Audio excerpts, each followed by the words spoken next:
Vazhdojmë pa unë përko me pyetjet e tjera. A është e vërtet që rrënja e të gjitha të këqijave sipas Biblës janë parat? Parat.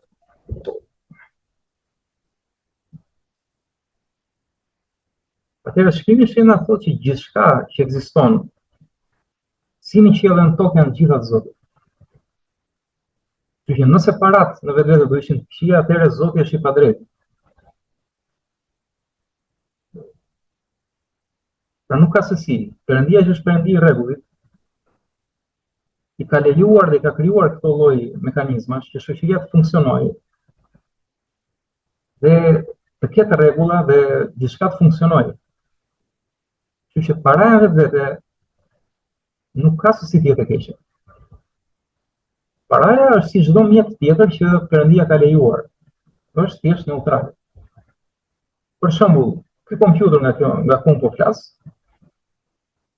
mund të përdoret ose për një shërbes të tillë, siç po e shërbejmë juve lavdi Zotit, ose mund të përdoret për krime, domethënë, për sulme, për hakerime.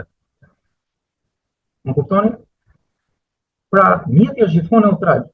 Puna është çfarë funksioni i japim ne mjetit. Dhe Zoti Jezu Krisht na mëson që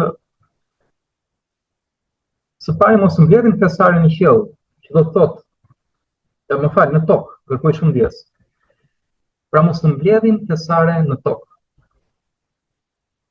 Që do të thotë, mos ta shpenzojmë kohën tonë, jetën tonë, duke rendur pa pasurive, po. Ne në Shqip kemi atë shprehjen, mos i shit shpirtin shejtanit. Na këto kanë ardhur, nga urtësia e Biblës. Por përkundrazi thotë, mbledhni thesaren në qiell.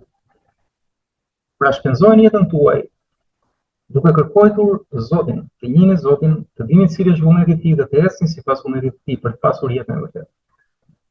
Sepse atje ku është thesari juaj të Zotit, atje është dhe zemra juaj. Pra Zoti kërkon që ne të jemi pranë tij, të jemi njerëz të perëndishëm, mbi të Perëndisë, para së gjithësh. Por ama asgjë nuk thotë që paraja është gabim. Përkundrazi, Bibla përmes apostujve thotë qartë që lakmia për para është rrënja e të gjitha të këqijave. Aty buron krenaria, egoizmi. Pra lakmia për para, pra njeriu që e lakmon fort paran, do të pasurohet me çdo kusht. Shkon pa thesareve toksore. Sepse ka lakminë e syve, lakminë e mishit, krenarinë e jetës, prandaj do paraj që të përmbushi këto lakmit, që djalli e nxit njeriu pa pushim, pra që të jetojë vetëm për mishin e tij, dhe jo për shpirtin e tij, për zemrën e tij. Kjo po, lakmia për para është rrënja e gjitha të këqijave. Pra ky është vetëm një korrigjim që mund të jap. Kurse paraja vetë është thjesht mjet. Dhe unë madje do thoja, pa dashur që të flas më tepër se ç'duhet, që nëse Zoti juve ju bekon financiarisht, mos ndaloni së bëri para. Bëjeni ato, por ama mos harroni që i keni nga Zoti, sepse Zoti ju ka dhënë talentet, Zoti na ka dhënë aftësitë, Zoti na ka dhënë kohën, na ka dhënë vendin e dur, njerëzit e dur për të bërë këtë tregti. Kështu që mendoj që i ke nga Zoti atë. Dhe po e pate këtë bindje që parat i ke nga Zoti, ka bekuar Zoti me ato para që ke. Shkemi thotë, mos bëj gaflet, themi, në fjalë e mia, të mendosh se krahët e tua dhe mundësit të kanë ato para. Sepse nëse Zoti nuk bekon themelet, thotë shkrimi, më kot lodhen punëtorët. Nëse Zoti nuk ruan qytetin, më kot lodhen rojat. Pra Zoti e bekon punën, po se bekoj Zoti është kot që lodhesh. Që nëse ke para, djali dashur, zotëri, ku çdo qofsh, mendoj që Zoti t'i ka dhënë. Dhe po pate këtë mundësi, atëherë dhe zemra jote gradualisht do vjet në vendin e dur. Dhe po unë në vendin e dur, atëherë mendo pse mi ka dhënë Zoti këtë para. Shkrimi i shenjtë thotë, mendo dhe për të varfrit, mendo për nevojtarët. Falas more, falas jep. Mendo për kishën kur bën pjesë.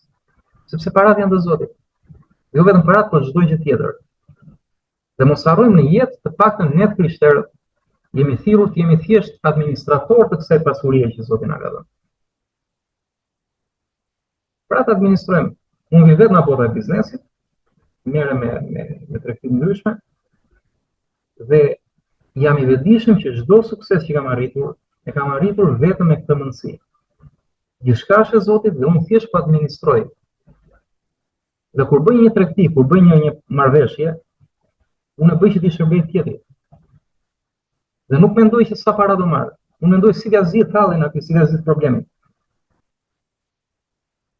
Dhe kur kam të mundësi, i zgjidhet problemi aty, pra bëj mirë, jap vlerë biznesit të tij dhe ai më paguan pastaj.